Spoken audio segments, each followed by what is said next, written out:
प्रतिज्ञा online classes में आप लोगों का हार्दिक स्वागत है। आज हम समझते हैं कि एनआरए और सीईटी में क्या अंतर है। एनआरए क्यों लागू किया गया है, किस पर्पस से किया गया है, कब एग्ज़ाम होगी, एग्ज़ाम का पैटर्न क्या होगा, कितने बार एग्ज़ाम दिया जाएगा और सिलेबस क्या होगा, कैसे कैसे एग्ज़ाम लिया जाएगा, इसके बारे में हम पूरी तरह से अब समझने का प्रयास करते हैं कि एनआरए और सीईटी में क्या अंतर है, क्या क्या इनका क्राइटेरिया है, कैसे कैसे एग्ज़ाम लेना है। तो चलिए हम लोग इस वीडियो को स्टार्ट करते हैं, इस क्लास को स्टार्ट करते हैं और समझते हैं कि क्या फ़र्क है। इसीलिए आपसे आग्रह होगा कि आप एक बार वीडियो, ये आप ही के लिए महत्वपूर्ण है, ये आप ही के लिए महत्वपूर्ण है और हम इसको सारगर्भित रूप से पूरी तरह से रखने का प्रयास आपके समझ करेंगे। इसलिए आप पूरी तरह से वीडियो को देखें और देखने के पश्चात खुद तक सीमित न रखें, इसे और लोगों तक भी शेयर करें, पहुंचाएं और लोगों को भी बताएं कि क्या सिलेबस हुआ है। क्योंकि अब सिलेबस पूरी तरह से चेंज टाइप का हो गया है, पीटी के लिए हो चुका है। पीटी के लिए तो अब निश्चित तौर पर हो चुका है कि कैसे, और मेंस का कोई फ़र्क नहीं हुआ है, कोई दिक्कत नहीं है, उसमें कोई चेंजिंग नहीं हुआ है। तो समझते हैं कि क्या इसका अंतर है। तो अब क्या है कि एनआरए एक संस्था है। एनआरए का फुल फॉर्म होता है नेशनल रिक्रूटमेंट एजेंसी, राष्ट्रीय भर्ती एजेंसी।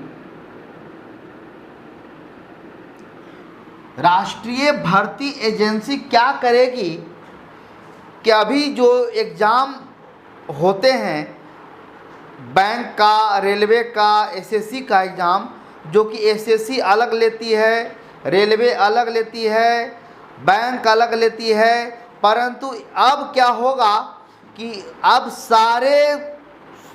सारे का जो पीटी एग्ज़ाम होगा ये एनआरए लेगी। एनआरए क्या करेगी? एनआरए एक संस्था है, एनआरए के थ्रू ही अब एनआरए के थ्रू ही एसएससी, आरआरबी और आईबीपीएस, ये तीनों के एग्ज़ाम कंडक्ट करवाएगी। कौन? एनआरए करवाएगी। एनआरए क्या करेगी? एनआरए क्या करेगी कि इसका फॉर्म निकालेगी, एडमिट कार्ड इशू करेगी, सेंटर को मतलब क्या प्रॉपर कंडक्ट करेगी, रिजल्ट आउट करेगी, ये सारा काम करेगी। कौन? एनआरए। मतलब जो पहले अलग अलग था, एसएससी पीटी मेंस लेती थी, आरआरबी अपना पीटी मेंस लेता था, आईबीपीएस पीटी मेंस लेता था। अब वैसा नहीं होगा, अब सबका पीटी लेने की जिम्मेवारी आ गया है किस पर? अब एनआरए पर आ गया है। एनआरए ही क्या करेगी कि तीनों चीज़ों का पीटी, एसएससी, आरआरबी, आईबीपीएस का फॉर्म निकालेगी, एडमिट कार्ड जारी करेगी, सेंटर को कंडक्ट करेगी, सारा काम अब रिजल्ट जारी करेगी और मेरिट लिस्ट जारी करेगी, सारा काम करेगा। कौन? एनआरए। और सीईटी क्या करेगी? सीईटी मतलब common eligibility test. Common eligibility test क्या करेगी कि यह क्या करेगी कि एग्जाम का जो क्वेश्चन तैयार करेगी। मतलब एग्ज़ाम लेगी कौन? एग्ज़ाम जो क्वेश्चन सेट करेगी कौन? सीईटी। परंतु उसका व्यवस्था करेगा कौन? एनआरए। एनआरए क्या करेगा? एग्ज़ाम का व्यवस्था करेगा और सीईटी क्या करेगा कि एग्ज़ाम का क्वेश्चन तैयार करेगा। एग्ज़ाम का क्वेश्चन तैयार करेगा कौन? सीईटी। और एनआरए क्या करेगी? उसकी व्यवस्था करेगी कैसे एग्ज़ाम होना है, कहाँ एग्ज़ाम होना है, कहाँ सेंटर पढ़ना है, किसका एडमिट कार्ड सही करना है, एडमिट कार्ड कब जारी करना है, ये सारा तय करेगी कौन? एनआरए। और सीईटी क्या करेगी? क्वेश्चन तैयार करेगी। क्वेश्चन तैयार करेगी कि किस प्रकार का क्वेश्चन आना है, कैसा क्वेश्चन आना है, ये करेगी कौन? सीईटी। अब समझते हैं आगे एनआरए। एनआरए के बारे में बजट में इसका घोषणा हुआ था निर्मला सीतारमण के द्वारा कि अब सारे परीक्षाओं का पीटी एग्ज़ाम प्रारंभिक परीक्षा एक एजेंसी के थ्रू होगी। तब उन्हीं की घोषणा के उपरांत इस समिति का गठन करने के लिए 2017 में गठन हुआ था इसका, और सरकार के द्वारा लागू किया गया, यानी मान्यता दिया गया 19 अगस्त 2020 को। इसको अप्रूवल मिला किसके द्वारा? कैबिनेट के द्वारा इसको अप्रूवल दिया गया इस संस्था के द्वारा 2017 में। एनआरए के बारे में समझ रहे हैं कि 2017 में गठित हुआ था, सरकार के द्वारा लागू कब हुआ? 19 अगस्त 2020 को हुआ। अब क्या इसका परफॉर्मा रहेगा, कैसे कैसे काम करेगी? तो सरकार इस पर खर्च करेगी एनआरए को स्टेबल करने में। क्या एनआरए को हर स्टेट में में स्थापना करना पड़ेगा, तो स्थापना में मैन पावर वगैरह भी चाहिए, खर्च होगा एग्ज़ाम के लिए, पूरा उसको सब कुछ खर्च चाहिए, जैसे कि उसका कंप्यूटर वगैरह सब कुछ उसको मिलना चाहिए, तो उसके लिए खर्च होगा। तो उसके लिए बजट रखा गया है एनआरए को गठन करने में 15.7.5 करोड़ रुपए खर्च करना पड़ेगा। 1517 करोड़ रुपए खर्च करना, इस बजट रखा गया है किसको गठन करने के लिए? एनआरए को गठन करने के लिए। गठन कब हुआ था? 2017 में। और लागू कब हुआ? 19 अगस्त 2020 को लागू हुआ।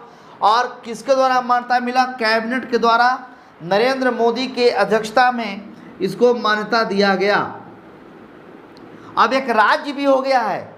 ये सेंट्रल लेवल पर एग्ज़ाम खाली लेने हैं, सेंट्रल स्तर पर सिर्फ सेंट्रल का एग्ज़ाम लेगी एनआरए। परंतु सरकार ऐसा बोल रही है कि अगर राज्य सरकार भी चाहे तो एनआरए के द्वारा एग्ज़ाम ले सकती है। तो सरकार के इस आह्वान पर सबसे पहला राज्य बना है एनआरए के द्वारा गठन एग्ज़ाम लेने के लिए। सबसे पहला राज्य बन गया है मध्य प्रदेश।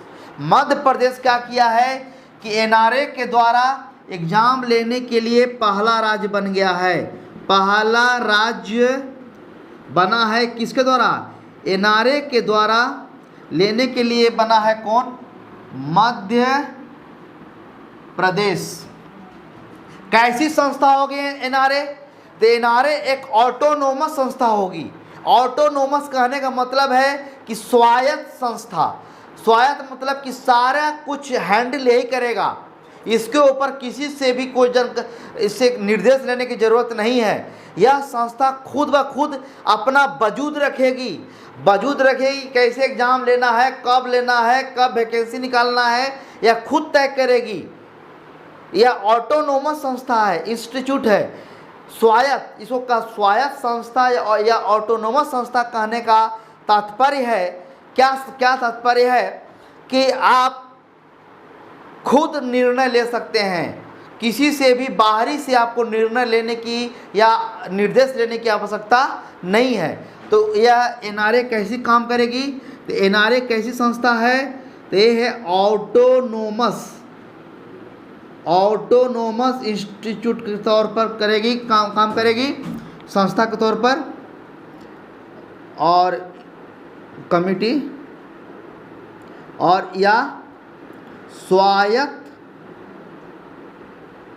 संस्था के तौर पर काम करेगी। इसके अध्यक्ष होंगे, एनआरए के अध्यक्ष होंगे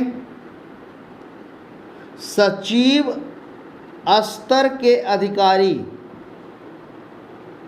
सचिव मतलब सेक्रेटरी स्तर के क्या होंगे, अधिकारी होंगे, बड़े अधिकारी होंगे।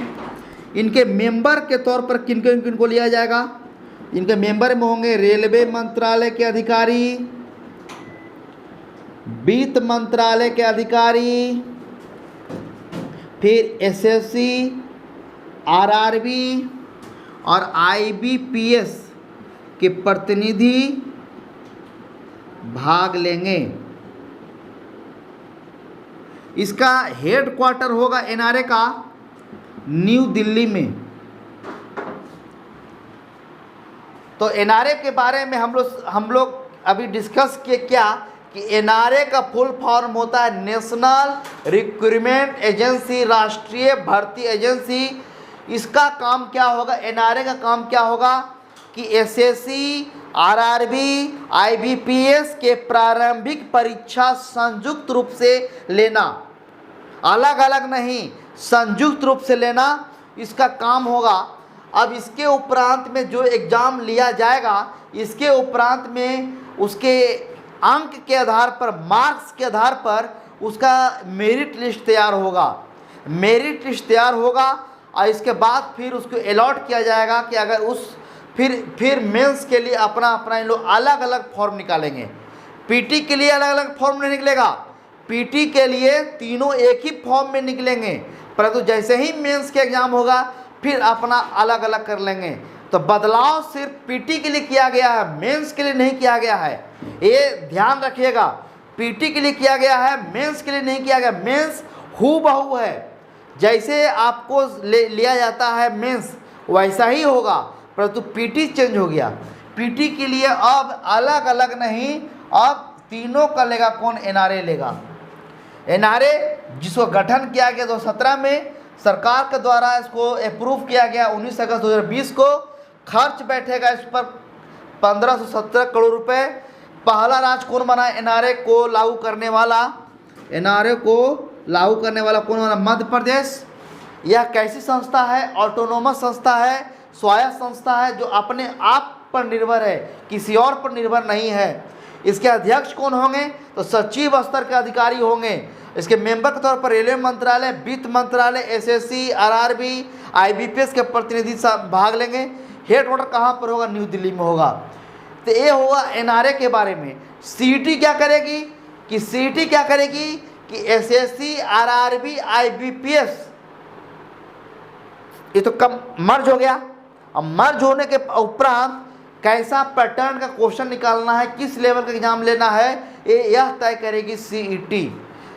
तो एग्जाम की व्यवस्था तय करेगी एनआरए और एग्जाम लेगी कौन, सीईटी।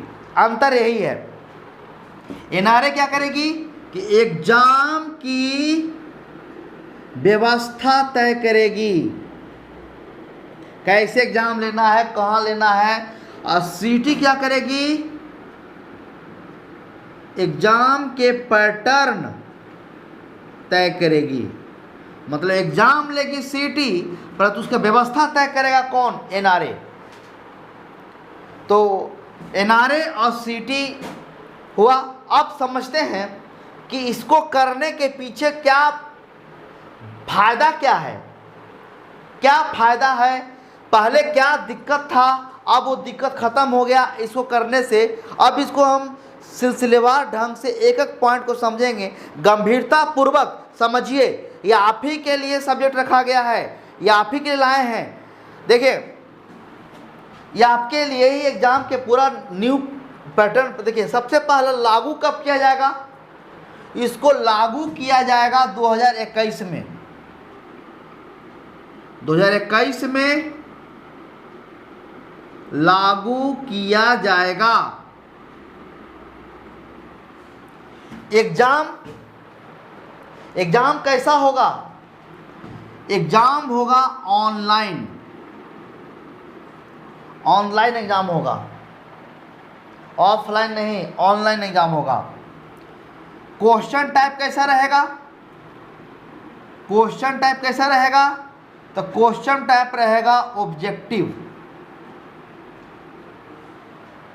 ऑब्जेक्टिव क्वेश्चन रहेगा। सेंटर हो जाएंगे डिस्ट्रिक्ट वाइज।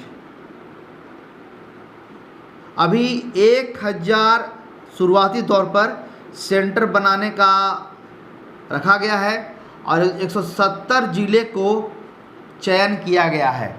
अभी प्रारंभिक में 170 जिलों को चुना गया है और 1000 सेंटर बनाया गया है। जब लागू हो जाएगा 2021 में तब डिस्ट्रिक्ट वाइज होगा। इससे क्या फ़ायदा डिस्ट्रिक्ट वाइज होने से कि अब लोगों को दूर दूर एग्ज़ाम जाने की ज़रूरत नहीं पड़ेगी।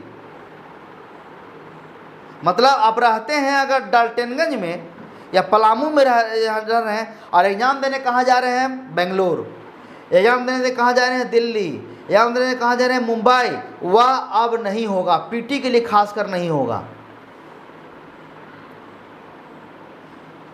ये क्या चीज़ के लिए है एग्ज़ाम के लिए, पीटी के लिए। सिर्फ इस सिलेबस क्या चीज़ के लिए बता रहे हैं, पीटी के लिए। अब डिस्ट्रिक्ट वाइज होगा, मतलब अब उम्मीदवार को, कैंडिडेट को अपने ही जिला में या जिले के आसपास में ही उसका सेंटर दे दिया जाएगा कि उसको आने जाने से निजात मिल जाएगी। यह सबसे बड़ी सुविधाजनक हुई। नहीं तो लोगों को एग्ज़ाम तो निकलना तो दूर की बात, एग्ज़ाम क्या होगा नहीं होगा इसका तो टेंशन एग्ज़ाम में पहुँचेंगे तब होगा। उससे पहले टेंशन क्या, आने जाने का टेंशन।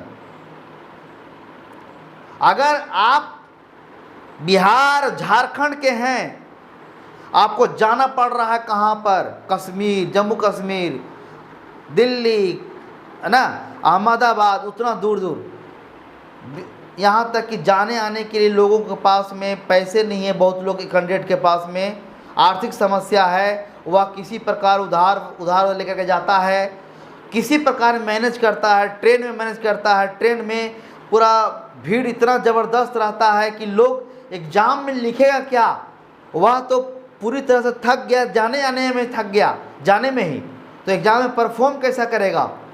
तो लोगों का जो बहुत अच्छे अच्छे मेरिटोरियस लड़के भी हैं वह कर सकते हैं, सिर्फ वो आवागमन की असुविधा के कारण उनका परफॉर्मेंस वहाँ जाके गिर गया। जो लड़के कर सकते थे वह लड़के भी जाके वहाँ क्या हो गए, जाने आने में हरासमेंट के कारण लोग वहाँ जाकर के अपने आकलन के अनुसार अपनी क्षमता से बहुत कम स्कोर करते थे। यह सबसे बड़ी दिक्कत होती थी एग्जामिनेशन में। लड़के लोग का सबसे बड़ी दिक्कत यही थी, आने जाने के लिए सोचना। दूसरी बात, लड़कियां सिर्फ दूर जाने के कारण ही एग्ज़ाम नहीं भर पाती थी कि जाना पड़ेगा दूर, वहाँ जाके रहना पड़ेगा, कहाँ रहेंगे नहीं रहेंगे, कैसे रहेंगे, कैसे खाएंगे। तो भाई एग्ज़ाम में नहीं दीजिए, सबसे बड़ा क्या है, एग्ज़ाम में मत दीजिए। दूसरी बात, और तीसरी क्या, दिव्यांग वर्ग, जो विकलांग वर्ग हैं, उनके लिए तो पूरा पहाड़ ही था। और दिव्यांग सोचता ही नहीं था, फॉर्म भरता ही नहीं था कि भाई कौन लेके जाएगा हमको बेंगलोर, कौन लेके जाएगा हमको दिल्ली, कौन लेके जाएगा हमको अहमदाबाद, के टांग के ले जाएगा हमको। तो भाई फॉर्म में नहीं भरो। तो यह सबसे बड़ी सुविधा हुई, सबसे बड़ी सुविधा हुई कि आपको अब एग्ज़ाम के लिए दूर दूर जाने की ज़रूरत नहीं है। अब आपके डिस्ट्रिक्ट में ही या डिस्ट्रिक्ट के आस, कम से कम सरकार का यह प्रयास है कि कम से कम अभी करीब 650 के आसपास में पूरा आपके डिस्ट्रिक्ट है पूरे ज़िले में, भारत में। तो कम से कम प्रत्येक डिस्ट्रिक्ट में एक सेंटर हो, ऐसा प्रयास सरकार का हो। तो ऐसा प्रयास सरकार का है कि अब लड़के लोग का डिस्ट्रिक्ट वाइज ही सेंटर पड़े, ऐसा उन लोग का प्रयास किया जा रहा है। और शुरुआती तौर पर 1000 सेंटर बनाने का प्रयास हो रहा है। अभी सब काम होगा, उसी पर खर्च होने के लिए ही 1517 रुपये आपको उस पर करोड़ रुपये उस पर खर्च करने हैं। इस पर स्कोर अगर किए, एग्ज़ाम स्कोर किए, अब स्कोर जो एग्ज़ाम हुआ उसके आधार पर मेरिट लिस्ट तैयार होगी, उसके स्कोर पर मेरिट लिस्ट तैयार होगी। अगर उदाहरण के तौर पर मानते हैं कि आपका स्कोर आया 170 200 में कितना नंबर आया आपको? 200 में आपका नंबर आया 170 नंबर आया, तो अब आप ले करके उसका स्कोर कार्ड को लेके बैठ जाइए। पीटी एग्जाम दे दिए, अब ले करके बैठ जाइए।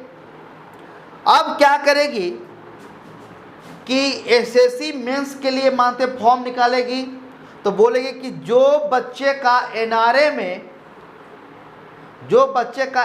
के में 180 नंबर आया है वो मेंस के लिए अप्लाई कर सकते हैं। तो आप तो नहीं जाइएगा, आपका नंबर कितना है? 170 है। अगर आरआरबी बोल दिया कि हम लेंगे 175 नंबर वाले को, तो इसमें भी नहीं जाएगा। और आईबीपीएस बोल देगा कि हम लेंगे 160 नंबर वाले को, तो इसमें तो एलिजिबल हो गया। तो मतलब अब कि स्कोर कैसे तैयार होगा कि जो भी पीटी में एग्ज़ाम देगा लड़का, उसको फिर कट ऑफ निकाला जाएगा। कट ऑफ के द्वारा मेरिट लिस्ट तैयार होगा। कट ऑफ के द्वारा मेरिट लिस्ट तैयार होगा और उसके आधार पर ही बच्चों लोग को बुलाया जाएगा। किसके लिए? मेंस के लिए। इस स्कोर कार्ड का वैलिडिटी कितने वर्ष शुरू होगी? तो वैलिडिटी होगी 3 वर्ष। 3 वर्ष होगी इसकी वैलिडिटी। आप एक बार पीटी के एग्ज़ाम दे करके आप 3 साल तक आप बेफिक्र होकर रहिए। आपको जब भी मेंस के लिए बुलावा आएगा, अगर आप उसमें उस कट ऑफ को में आपका नंबर है तो आप मेंस दीजिए, और नहीं है तो फिर वेट कीजिए। हो सकता है अगली बार मेंस में कम नंबर से बुलावे, तो आप उसमें जा सकते हैं। परंतु इसमें भी एक सुविधा दे दिया गया है, क्या कि अगर आपका स्कोर कार्ड बहुत कम नंबर आया है और आप अपना प्रदर्शन को सुधारना चाहते हैं, तो आप क्या कीजिए? सुधारना चाहते हैं तो आपका एग्ज़ाम जो होगी ऑनलाइन होगी, और एक साल में 2 बार होगी, यानी 6 महीना पर एग्ज़ाम होगी। 6 महीना पर एग्ज़ाम होगी। एक बार दिए, आपका नंबर कम आ गया, तो अगले जो 6 महीने में एग्ज़ाम होने वाला, तो दोबारा बैठ सकते हैं आप, फिर अपना स्कोर सुधार सकते हैं। अब जो एग्ज़ाम दोबारा दिए, अब वहाँ से 3 साल, तो ऐसे आप सुधार सकते हैं अपना स्कोर को बार बार। 6 महीना पर एक साल में कितना बार एग्ज़ाम होगा? 2 बार एग्ज़ाम होगा 6 महीना पर। इसका और अपना सुधारने के लिए पुनः आप क्या कर सकते हैं? एग्ज़ाम दे सकते हैं। तो इसकी वैलिडिटी कितनी वर्ष होगी? तो 3 वर्ष वैलिडिटी होगी। और स्कोर कार्ड कैसे तैयार होगा? तो कट ऑफ के द्वारा तैयार होगा, मेरिट लिस्ट के द्वारा। चांस कितना मिलेगा एग्ज़ाम देने में? तो ये है अनलिमिटेड, जब तक आपका एज लिमिट है। एज लिमिट इसमें अपर एज लिमिट जो है उसके आधार पर अपर एज लिमिट रहेगा, तभी तक आप एनआरए का एग्ज़ाम दे सकते हैं। सिलेबस के बारे में कोई अभी तय नहीं हुआ है, इस पर एक्सपर्ट बैठेंगे, एक्सपर्ट तैयार करेंगे। सिलेबस तैयार होगा कि क्या एग्ज़ाम देना है, कि कैसा सिलेबस देना है, वो तय होगा। परंतु आप मान के चलिए, जो देखिए एसएससी में मैथ बहुत ज़बरदस्त आता है, मैथ और रीजनिंग। आरआरबी में जीएस और आईबीपीएस में इंग्लिश। अब भूल जाइए वो सब कहानी कि आरआरबी की तैयारी कर रहे हैं और इंग्लिश नहीं पढ़ रहे हैं। आरआरबी की तैयारी कर, अब कहना ही नहीं है क्या चीज़ की तैयारी कर रहे हैं, तो बस एनआरए का सीईटी का तैयारी कर रहे हैं। सीईटी, अब क्या बोलिएगा? सीईटी की तैयारी कर रहे हैं, सीईटी की तैयारी कर रहे हैं। तो सीईटी की तैयारी में अब कैसे सिलेबस होगा? तो ऐसा अनुमान ऐसा है कि 50 नंबर का 4 रख देगा, 50 मैथ, 50 रीजनिंग, 50 जीएस, 50 इंग्लिश रख देगा। कंप्यूटर वाला रहेगा तो और 25 कर देगा। तो जैसा होगा वैसा अपडेट किया जाएगा, परंतु अभी इसका बारे में कोई तय नहीं हुआ है कि कैसा सिलेबस होना है। Types of exam, types exam में चूँकि देखिए एसएससी में 10th लेवल का भी होता है, एमटीएस वगैरह एग्ज़ाम होता है, 12th भी होता है और ग्रेजुएशन लेवल भी होता है, सीजीएल वगैरह। आरआरबी में भी 10th लेवल होता है जो ग्रुप डी बोलते हैं, 12th लेवल भी होता है जो टेक्नीशियन वगैरह होता है, फिर ग्रेजुएशन लेवल भी होता है। आईबीपीएस में भी इंटर लेवल होता है जो क्लर्क वगैरह, अब तो इसमें ग्रेजुएशन ही हो गया, इसमें भी ग्रेजुएशन ही हो गया। इसमें भी बहुत तरह का है और एग्ज़ाम भी है जो 4th लेवल का होता है, उसमें मैट्रिक या आईएससी खोजता है। तो आप बोलेगा कि सभी के लिए एक ही टाइप एग्जाम आएगा क्या? तो इसके लिए नहीं, टाइप्स एग्जाम रहेगा 10th लेवल का, 12th लेवल का और ग्रेजुएशन लेवल का, तीनों का। 10th लेवल, 12th लेवल और ग्रेजुएशन लेवल, तीनों का अलग अलग। अगर कोई लड़का इच्छुक है कि हम 10th लेवल का फॉर्म भरें तो 10th लेवल का ही फॉर्म भरेगा तो उसी का पीटी देगा। 12th लेवल का देना चाहते तो उसका देगा पीटी, और ग्रेजुएशन देना तो अगर बोलेगा तीनों देना चाहते हैं तो तीनों का पीटी देना पड़ेगा, तीनों का पीटी देना पड़ेगा। बहुत जगह कन्फ्यूजन यहाँ भी हो रहा है, क्या लोग बोल रहा है कि खाली ग्रेजुएशन दे दीजिएगा तो बस आपको 12th और 10th देने की जरूरत नहीं पड़ेगा। नहीं, अलग अलग देना पड़ेगा, 10th का अलग, 12th का अलग और ग्रेजुएशन का अलग, तीनों का अलग। अगर एसएससी निकालेंगे 10th लेवल का तो आप 10th लेवल का देखिएगा स्कोर कार्ड, 12th निकालेगा आरआरबी तो 12th निकालना पड़ेगा। अगर आरआरबी निकाला ग्रेजुएशन लेवल का तो ग्रेजुएशन लेवल का आपको स्कोर कार्ड निकालना पड़ेगा, अलग अलग, तीनों का अलग अलग, 10th का अलग, 12th का अलग और ग्रेजुएशन का अलग।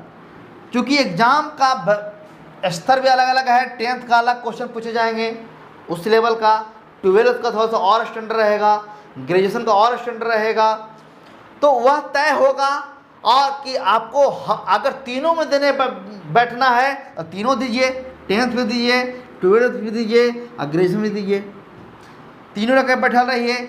जब एग्ज़ाम के वैकेंसी आएगा कि मेंस के लिए आएगा एसएससी का कि हाँ भाई ग्रेजुएशन वाला सब आइए, तब ग्रेजुएशन वाला निकालिएगा, अपना स्कोर कार्ड निकालिए, ग्रेजुएशन वाला निकालिएगा। अगर मेंस के लिए लायक रहिएगा तो ठीक है, नहीं रहिएगा तो फिर मन बस उसके फिर बैठल रहिए, 6 महीना रहिए बैठल कि कब आएगा, कब हमारा स्कोर कार्ड जाएगा। तो उसके लिए भी उपाय कर दिया कि 6 महीना पर अपना स्कोर बढ़ाते रहिए।